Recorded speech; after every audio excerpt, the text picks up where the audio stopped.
Jenazah mantan Gubernur Sumatera Selatan Alex Nurdin tiba di rumah duka di Jalan Merdeka Kamis pagi.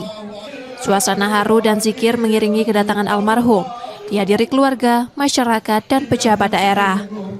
Gubernur Sumsel Herman Deru menyatakan penghormatan atas pengabdian almarhum.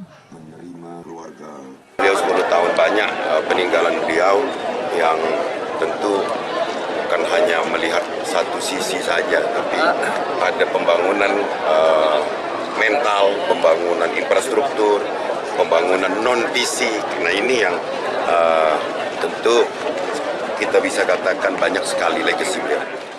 Putra almarhum Dodi Reza Alex mewakili keluarga menyampaikan permohonan maaf. Kami sekeluarga ikhlas bahwa ayahanda akan menemukan Sang Kholik penciptanya insya Allah dalam keadaan husnul khotimah.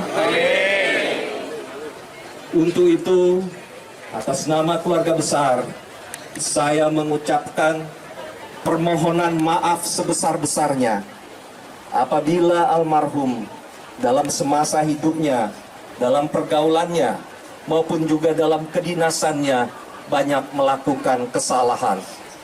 Banyak melakukan hal-hal yang Bapak Ibu sekalian mungkin tidak ikhlas ataupun tidak rela. Untuk itu, dengan kerendahan hati, saya sebagai putra sulung almarhum memohon keikhlasan yang sebesar-besarnya dan permohonan maaf setinggi-tingginya. Jenazah kemudian disolatkan di Masjid Agung dan dimakamkan secara kedinasan di TPU Keluarga Kebun Bunga. Yudi Kiswanto, Kompas TV, Palembang, Sumatera Selatan.